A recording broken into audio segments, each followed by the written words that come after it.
Hello everyone, welcome to your own channel Fintech. दोस्तों, आज के दिन निफ्टी में हमें फ्लैट सी ही क्लोजिंग देखने को मिली है, तो वहीं निफ्टी बैंक आज के दिन भी काफ़ी ज़्यादा बुलिश था। सुबह निफ्टी में हमें एक गैप डाउन ओपनिंग देखने को मिलती है और उसके बाद जो है तो एक बार फिर गिरावट बढ़ती है। लगभग 18,346 तक निफ्टी गिरता है और फिर उसके बाद एक बाउंस बैक होता है और अपने डे हाइज पर ट्रेड करता है। क्लियर कट सुबह की ओपनिंग से ये समझ में आ रहा था कि किस तरीके से बुल्स ने यहाँ पे आज के दिन बियर को ट्रैप किया है। एफआईआईज और डीआईआईज के डाटा की बात करें तो एफआईआईज ने 138 करोड़ की प्रॉफिट बुकिंग की है, तो वहीं डीआईआईज ने लगभग 700 करोड़ की खरीदारी की है। अब बात कर लेते हैं आईपीओ की। तो आज के दिन सुलह का पहला दिन था ओपनिंग का आईपीओ का, और वहाँ पे आप अगर आप सब्सक्रिप्शन फिगर देखेंगे तो उतने अच्छे नंबर आपको देखने को नहीं मिलेंगे। क्यूआईबीज का तो यहाँ पे खाता भी नहीं खुला है, और ग्रे मार्केट प्रीमियम की बात करें तो फिलहाल 34 के चल रहे हैं। वहीं एबेंस की भी ओपनिंग आज के दिन हमें देखने को मिली और यहाँ पे नंबर और भी ज़्यादा पुअर आपको देखने को मिलेंगे। फिलहाल ग्रे मार्केट प्रीमियम यहाँ पे 24 चल रहे हैं। मेरा यहाँ पे क्या स्टैंस रहेगा वो मैं लास्ट दिन शॉर्ट के माध्यम से आपको इन्फॉर्म कर दूंगा और टेलीग्राम में भी आपको बता दूंगा। आज के अगर हम टॉप मूवर्स की बात करें तो यहाँ पे आप देखेंगे ऑयल कंपनीज में बीपीसीएल और डिवीज लैब, कोल इंडिया और यूपीएल जो है तो तेजी वाले शेयर थे। तो वहीं गिरावट में अगर आप देखेंगे तो Kotak Mahindra bank, Asian paints, Infosys आपको देखने को मिलेगा। दोस्तों, ये गिरावट वाले जो शेयर हैं, अगर अच्छे शेयर आपको सही प्राइस पर मिलते हैं तो ज़रूर अपनी नज़र बना के रखिए। फॉर एग्जांपल के लिए कोटक बैंक की अगर हम बात करें 1800 के नीचे या 1800 के राउंड आता है तो एक अच्छी वैल्यू बाइंग हो सकती है। और क्रूड ऑयल के प्राइसेस जिस तरीके से डाउन हो रहे हैं तो मुझे लगता है Asian paints is a worth buying near और बिलो 3000 लेवल। क्रूड ऑयल के अलावा अगर हम आज यहाँ पे बात करें इन्फ्लेशन की, तो दोस्तों यहाँ पे इन्फ्लेशन का इंडिया का नंबर आया है नवंबर मंथ का, और यहाँ पे अगर आप देखेंगे तो नंबर काफ़ी अच्छे आपको देखने को मिलेंगे। इन्फ्लेशन इनफैक्ट काफ़ी ज़्यादा कूल डाउन हो रहा है। अक्टूबर की अगर हम बात करें तो 6.77% था, और उसके कंपैरिजन में अगर आप देखेंगे नवंबर में तो 5.88% का हमें यहाँ पे इन्फ्लेशन देखने को मिला है। इसके साथ साथ सबसे इम्पॉर्टेंट ये हो जाता है कि जो इन्फ्लेशन इतनी बड़ी समस्या थी तो ये अब तक 11 महीने में सबसे लोवेस्ट लेवल पर हमें इन्फ्लेशन देखने को मिल रहा है। और अभी आरबीआई की जो मॉनेटरी पॉलिसी थी उसमें गवर्नर का जो स्टैंड था वो ये था कि इन्फ्लेशन को 6% के नीचे लेके आना है। दोस्तों, ये 6% जो है मंथली बेसिस पर नहीं है, क्वार्टरली बेसिस पर है।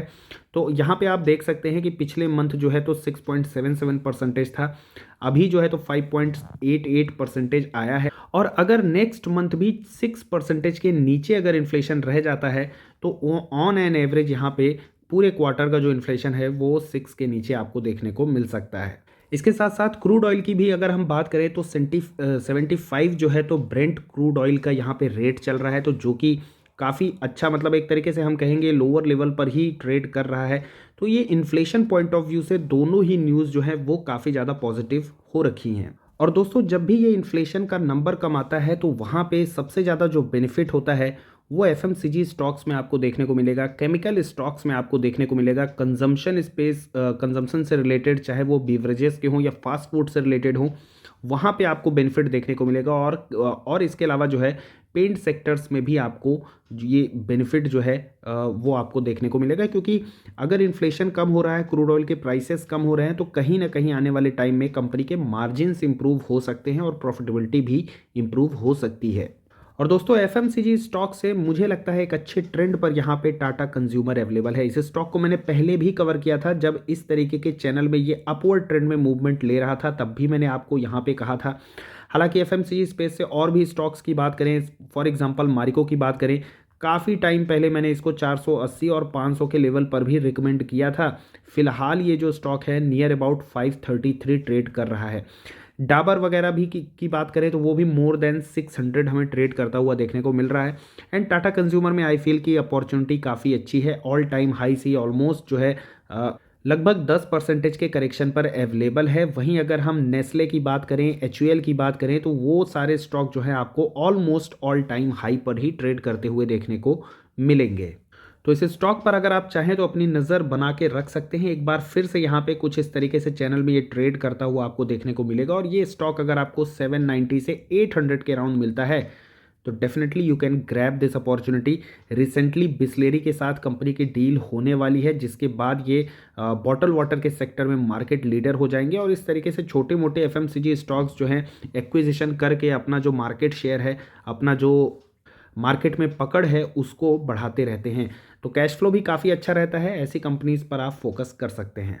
नेक्स्ट कंपनी की यहाँ पे बात करेंगे दोस्तों रिलैक्सो की। रिलैक्सो का यहाँ पे एक बार बॉटम लगा था, ऑलमोस्ट यहाँ पे 30 के नीचे आरएसआई आ गया था। इस चीज़ को आप ध्यान में रखिएगा। इन्फ्लेशन ईज हो रहा है, तो यहाँ पे कंपनी की जो प्रॉफिटेबिलिटी है, मार्जिन्स हैं, वो इम्प्रूव होंगे आने वाले टाइम में। और कॉन कॉल में भी कंपनी का यही कहना था कि इस क्वार्टर तक जो है तो इनकी हाई इन्वेंट्री फ्लश आउट होती हुई देखने को मिलेगी और अगले क्वार्टर से जो है कंपनी बेहतरीन परफॉर्मेंस दिखा सकती है। टेक्निकली अगर यहाँ पे बात करें तो यहाँ पे एक बॉटम लगाने के बाद एक राउंडिंग टाइप का ये अपवर्ड मूवमेंट लिया है और एक बार फिर से यहाँ पे ये स्टॉक जो है डाउनवर्ड ट्रेंड की ओर आ रहा है। तो ये स्टॉक हो सकता है यहाँ से ऐसा कुछ डब्लू पैटर्न बनाए, या फिर हो सकता है कि ये ऐसे आकर के और इस ट्रेंड लाइन को फॉलो करता हुआ आगे ऊपर निकल जाए। तो जब भी यहाँ से एक रिवर्सल लेता है तो इस स्टॉक पर आप नज़र रख सकते हैं और चाहे तो इस अपॉर्चुनिटी का फ़ायदा उठा सकते हैं। अब बात करते हैं अगली कंपनी के बारे में, कैम्स। दोस्तों बहुत ही अच्छी कंपनी है यहाँ पे, और अगर आपको लगता है कि म्यूचुअल फंड की इंडस्ट्री जो है सर्वाइव करके रहेगी, आगे आने वाले टाइम में इनकी ग्रोथ होगी, तो डेफिनेटली अगर कोई यहाँ पे म्यूचुअल फंड इंडस्ट्री से सबसे ज़्यादा बेनिफिट ले सकता है तो वो है कैम्स। कंपनी का जो मेजर सोर्स ऑफ रेवेन्यू है वो म्यूचुअल फंड इंडस्ट्री के एईएम पर डिपेंड करता है। एईएम का कुछ परसेंटेज ऑफ फी जो है ये कंपनी जो है तो एईएम से चार्ज करती है।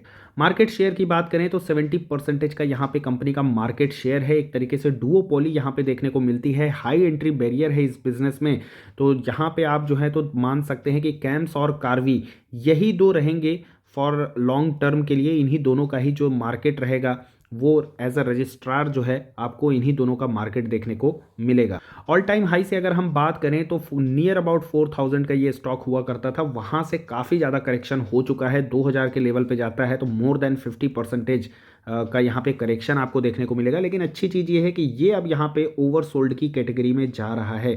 30 के नीचे आरएसआई आ चुका है और अगर आप टेक्निकली भी देखेंगे तो ये जो डिमांड, ये जो एरिया है एक तरीके से ये हाई डिमांड जोन एरिया है। यहाँ पर जो है तो ये स्टॉक आ करके यहाँ से रिवर्सल ले लेता है, यानी यहाँ पे जो है तो आपको अच्छा डिमांड देखने को मिल सकता है।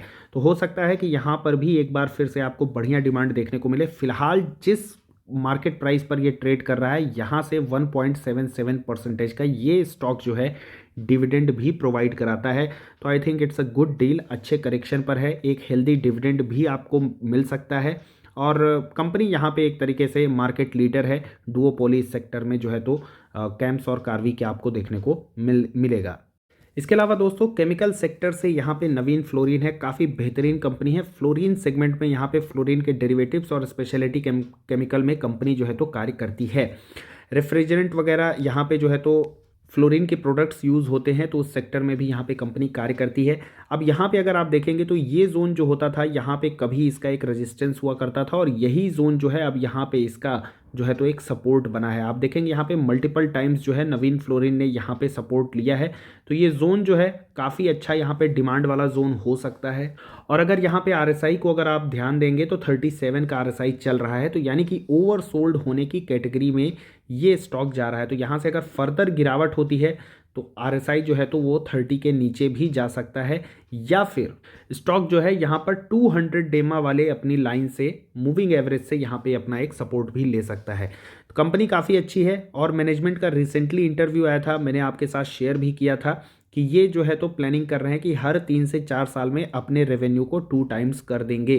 तो डेफिनेटली उसका इम्पैक्ट जो है स्टॉक प्राइस में भी आपको पड़ता हुआ देखने को मिल सकता है। तो यहाँ पे आप चाहें तो इस कंपनी पर फोकस कर सकते हैं, इसको अपने रडार में रख सकते हैं।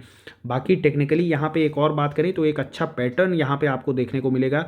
कुछ यहाँ पे जो है तो डिसेंडिंग ट्रायंगल टाइप का यहाँ पे आपको एक पैटर्न देखने को मिलेगा। तो यहाँ से जो है तो या तो ब्रेकआउट या फिर ब्रेकडाउन की गुंजाइश जो है काफ़ी ज़्यादा हो जाएगी।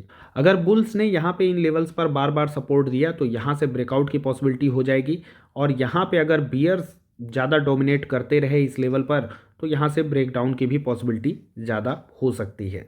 लेकिन for the long term, for the investment purpose मुझे लगता है ये कंपनी काफ़ी बेहतरीन है। इस पर आप चाहें तो अपनी स्टडी और रिसर्च कर सकते हैं। तो साथियों आज की वीडियो में बस इतना ही। कंटेंट अगर इन्फॉर्मेटिव लगा हो, यूज़फुल लगा हो, वीडियो को लाइक कर सकते हैं और अगर आपके मन में कोई सवाल है तो चाहे तो कमेंट सेक्शन में अपनी क्वेरी को पूछ सकते हैं। वीडियो को अंत तक देखने के लिए बहुत बहुत धन्यवाद and do not forget to subscribe our channel. Thanks for watching the video.